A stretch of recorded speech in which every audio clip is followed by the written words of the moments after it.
हाय नमस्कार सर्वांना. तुम्हा सगळ्यांचं स्वागत आहे माझ्या नवीन एका व्लॉगमध्ये. तर तुम्हाला समजलंच असेल आज काय काम चालू आहे. थोड्या दिवसातच पाडवा येत आहे आणि सणवार म्हणजे लोटझाड हे आलंच आम्हा बायकांना.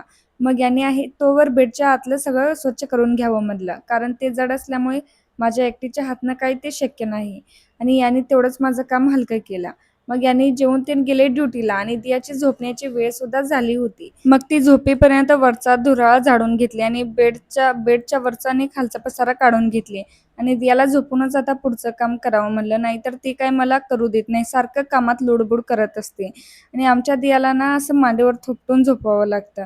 तिला पण तसं आवडतं आणि दिवसभर मी पण माझ्या कामात असते आणि ती सुद्धा शाळेतून आल्यानंतर इकडे तिकडे जाते. तर माझ्याजवळ ती शांत बसतच नाही.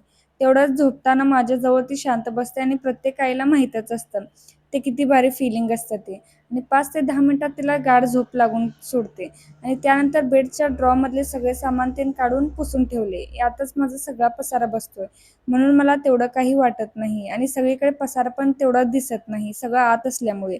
असले बेड बरे पडतात. ड्रॉवर मोठे असल्यामुळे त्याच्यात सगळं सामान सुद्धा बसते आणि इकडे तिकडे पसारा पण तेवढा वाटत नाही. माझा निम्म्यापेक्षा जास्त पसारा यामध्येच मावते. मग ते सगळं झाडून पुसून काढले आणि जे वर लहान कप्पे असतात त्याच्यात तर माझं खूप अनवॉन्टेड वस्तू आणि सामान होते. मग सगळं काढूनच फेकले. तेवढ्यात रात्रीचं जेवण तेन करून एवढं किचनचं हालत खराब झालेला.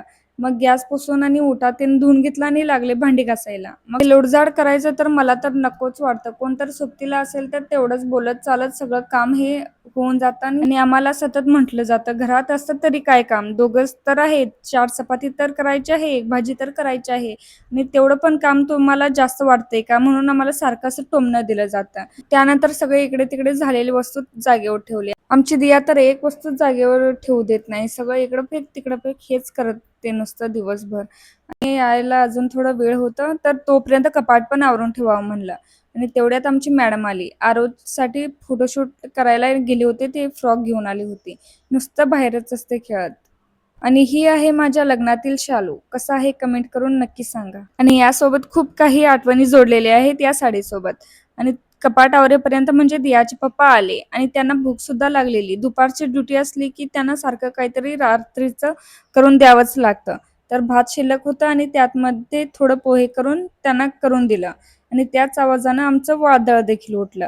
मग खायला म्हणून दिलं तर तिला तर ते नकोच होतं. तिची तब्येत पण सकाळपासून चांगली वाटत नव्हती. मग तिला तसंच घेऊन कडेवर घेऊन केलं मी. मग त्यानंतर फरमाईश आली चहाची. तर भेटूया नेक्स्ट व्हिडिओमध्ये. तोपर्यंत बाय.